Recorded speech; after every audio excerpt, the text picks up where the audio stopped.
And welcome back, fourth and long fans. It's your AFL correspondent, Coach Donnie Hess here, back with another interview, going through the U.S., trying to find different fans of different teams. And today I have a very distinguished gentleman here, Mr. Tor Sorensen. Tor, how you doing, sir?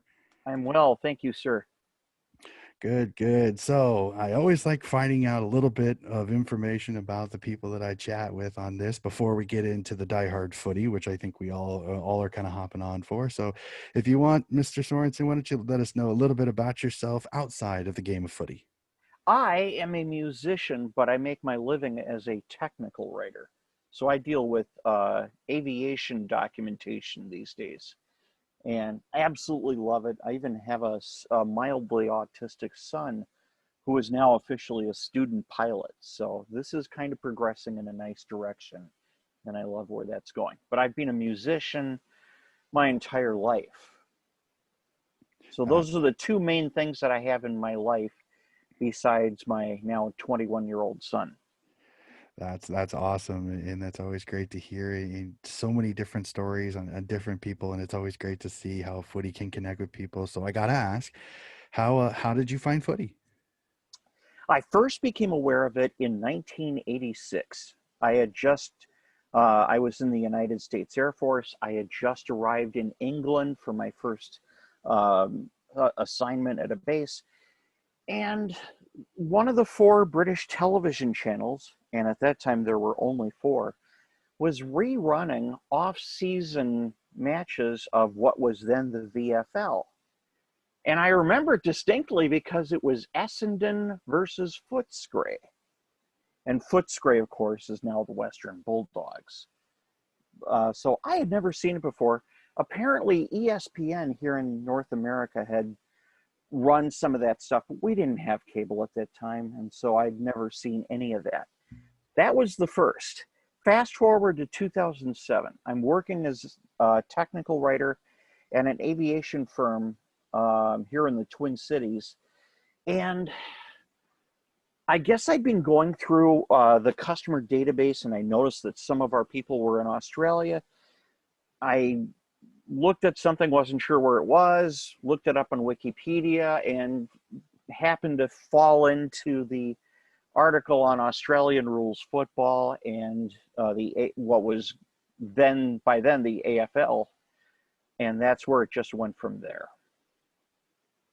That's a really, really cool story. And we were talking off mic, and I gotta bring this up. I think this is a really cool thing to do. You actually wrote a story for a newspaper about footy in Minnesota, correct? That's correct.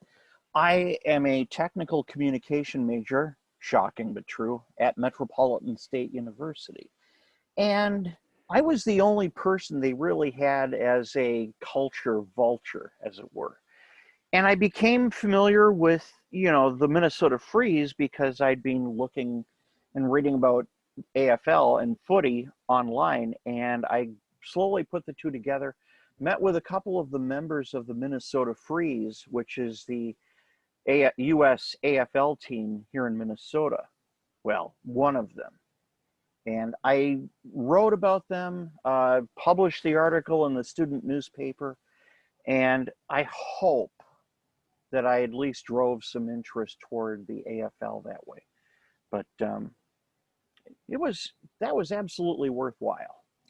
Yeah, and he actually sent it to me, and I got to read it. It was a really, really good article, and these type of things, I think a lot of us in the footy community absolutely love getting this type of exposure. I mean, anytime we can do a news channel, anytime we can get a print up, it's nothing but great for the sport. And I know Minnesota keeps growing and growing. There are one of our biggest rivalries here with us in Des Moines, and I think they've always just been awesome because they're so good at developing and they're so good at bringing big numbers. So I think it's nothing but good here for Midwest footy, at least.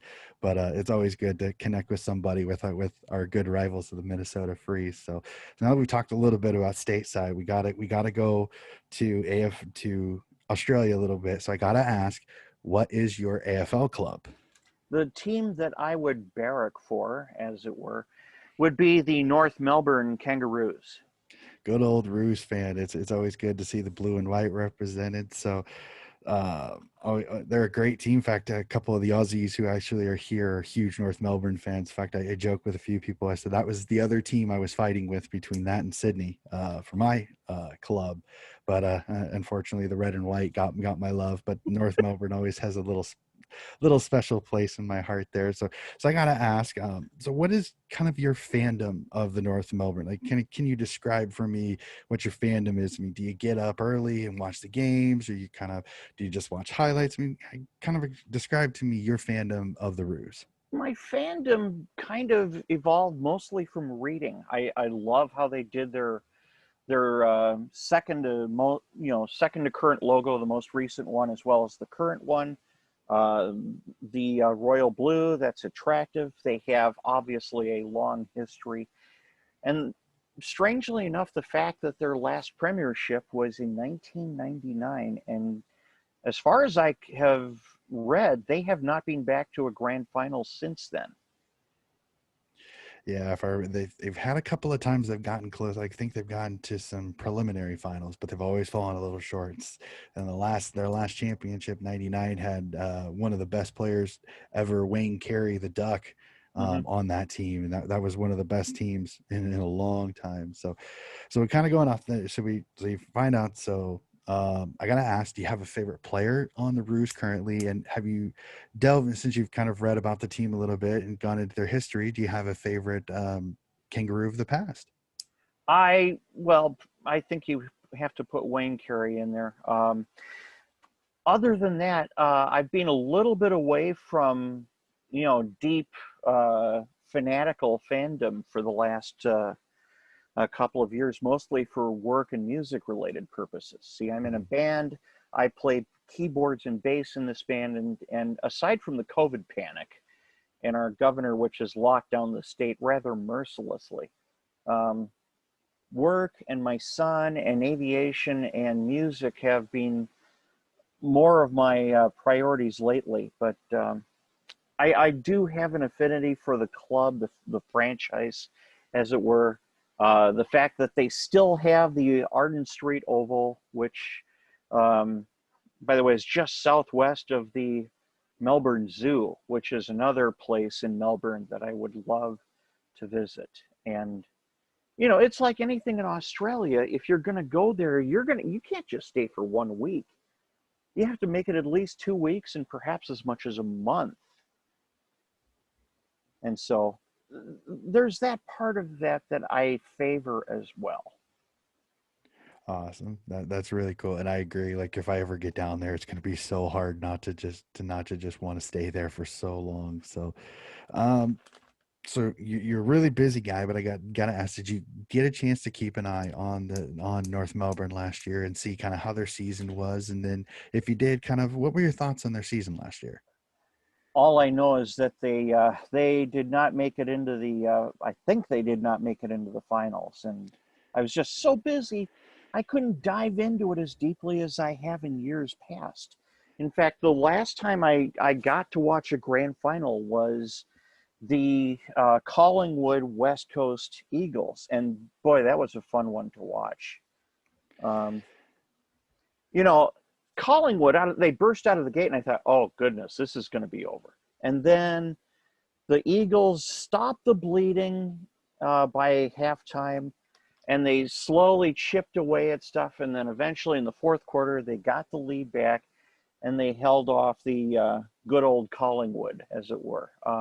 That was a fun grand final to watch. Yeah, that was one of my favorites that I've ever seen. And, I thoroughly enjoyed it. So normally I shoot here and I go off to heavy. Kind of have you kept an eye on the off season? But as we've kind of already discussed, I mean, life can sometimes not always make watching footy easy. So I'll shoot to this one, and this is another one. Is if you get a chance with the AFLW season coming up here pretty soon, do you think you're going to try to get a chance and keep an eye on the North Melbourne women? I think I probably will. Footy is a little bit like golf in regards as women go, and the explanation is the more the better. completely agree. I completely agree with their season coming up here from recording in a little less than 24 hours from now. I'm super looking forward to it. I think North Melbourne has a pretty good team coming up this year. Um, as we kind of get towards the end of this conversation here, I gotta ask. This is always one of my favorite questions, and I love hearing all the different answers. Favorite game you ever had a chance to see? You ever had a chance to see? Whether it's North Melbourne, doesn't matter to you, but favorite game of footy you've ever seen? The most fascinating one was that grand final between St. Kilda and Geelong, where I think it was Geelong, where they tied at the end of regulation. And instead of doing the logical thing by having a pre programmed 5 to 7 minute overtime, they replayed the next week. And that just, my jaw hit the floor. It's like, what is wrong with you people? Now, apparently, they got it set up so they won't do that again and not come out of there without a result. Yeah, that was 2010, and they were playing. It was Collingwood and St. Kilda. Was the matchup. I That's remember right. that one. It was such a good game, and I've said this a few times in some of the other podcasts. Is I was actually at our Des Moines Roosters grand final party. We were all over at a friend's, Mm-hmm. and when the final buzzer went off, just the silence as we all looked at the screen, going, okay, what's going on? And we all looked at our Australian Paul Fratt at the time. We all looked at him. We were like, Paul, what are we doing? Are they going to overtime? And he just almost stoically looked at us, goes, nope, replay next week. And we all kind of looked around like, well, that's kind of anticlimactic. We all came for a party and Yeah. yeah. So, but it's, unfortunately, the next week we're all stuck. We were all at home. We're all watching it at home, which thankfully ESPN played it, and the second game was not nearly as good. Collingwood kind of went through St. Kilda like a hot knife through butter, so it kind of Yeah. ended up being such a reversal of the previous game, because the previous game was so good. Collingwood, they were back and forth most of the whole game. Goddard takes that screamer late, and you think St. Kilda's got a chance to get their second flag since second flag ever. The Yeah. only other one, they won by one, and I think it's 61 or 66, one of those two. And so for them to fall short again, and they had fallen short the year before against Geelong in 2009. So it was, you felt so horrible for the St. Kilda fans because it was such a good game. And then, like I said, the second one was just so bad. They just, St. Kilda did not play well. But one of my favorites, in fact, one of my top five that I've actually grand finals that I've seen since 2009. So incredible game there. So I got to Was say, that was that the same season where St. Kilda and Geelong started off like 13-0 and they faced each other in week 14? I think Geelong won because Nick Rewalt's kick after the final siren just slipped off to the right and missed. I think that was 2000. I think that was 2009, because St. Kilda only lost two games that year, and both were to Geelong, and then lost the grand final. So Yeah. they played Geelong three times that year, and those were the only three losses they had the entire year. So it was kind of, if you felt bad for St. Kilda, they could beat every other team except the one team they needed to beat for the championship. So it was really kind of, so, but I'm gonna have to take some cash and I'm gonna have to spill for the streaming service so I can watch without having to depend on Fox Sports mhm. occasionally putting an AFL match on Fox Sports 1, which I have on my cable service, but I don't have FS2. Yeah, that's the one thing that kind of stinks a little bit. Another thing to do, if you have the opportunity, and it's definitely worth looking into, is finding international memberships. I know Sydney does. I know most of the clubs have them, and sometimes with those international memberships, you get the USAFL watch AFL app. They give you a redeemer code, so then once you download it, you plug that in, and then you get all the services. Plus, you get some free merchandise from the club as well. So that's definitely something, if you were looking into it, is a way to not only support North Melbourne as well, but also get the Watch AFL app as well. I am just pulling up the Kangaroos membership page, and I'm going to have to dig into that. That would be a fun thing. It might even be a less expensive, might be a less expensive way of doing it, but definitely getting some swag and some membership benefits out of that. I'm definitely in on that. Yep, I know at least with mine, you get a hat, you get a lanyard, you get a bumper sticker.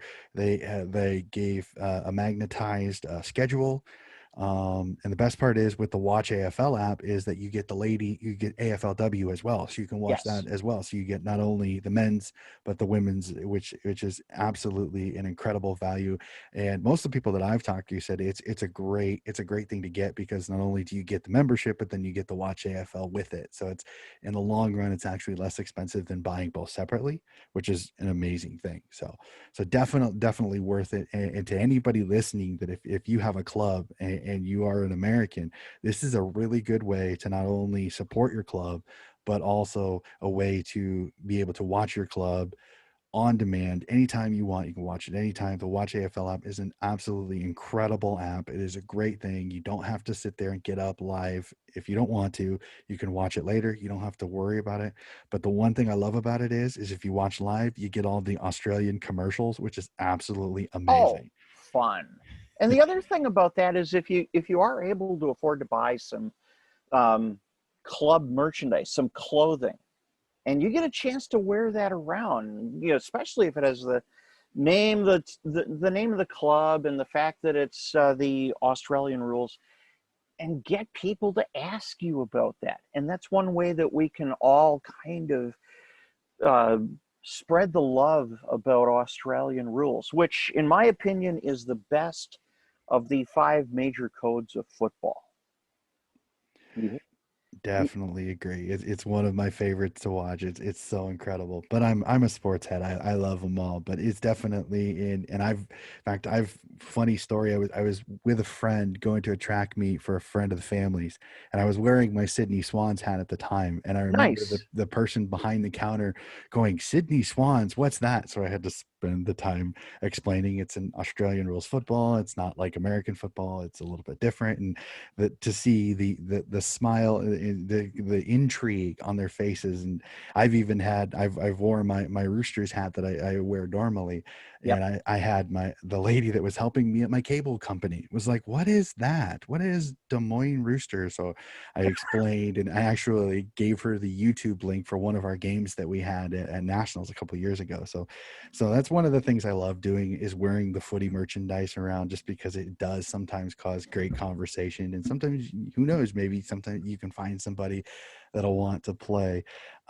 Tor, this has been an absolutely awesome conversation. I'm glad we were finally able to connect. We'd had a few issues, but everything is all right. I'm so excited. This is so cool to find somebody in the Midwest. I've talked with people in the East Coast. I've talked with people on the West Coast, and in the Mountain Time Zone. Yeah, I think you're the first person besides my buddy Brad, who did the Swans, who is in the Central Time Zone. So this is always nice to get somebody a little more local. So Well, we have to spread the love, and I'm happy that you gave me the chance to do this. this has been absolutely awesome. And then since you did say you're part of a band, in case anybody wanted to look up, do you got the name of your band and any kind of social media you want to plug? The band is called The Elephant in the Room, and on Facebook, we're under The Real Elephant in the Room, and our band's website is elephantintheroomband.com. That is awesome. Well, I'll definitely have to go check that out. Well, Tor, it has been an awesome conversation. Too bad we couldn't get your camera on so everybody could see you, but that's not a problem. We can still get this great conversation in. You have yourself a good day, sir. It's been absolutely amazing. And to all my Fourth and Long fans, thank you very much for listening, and have a good day.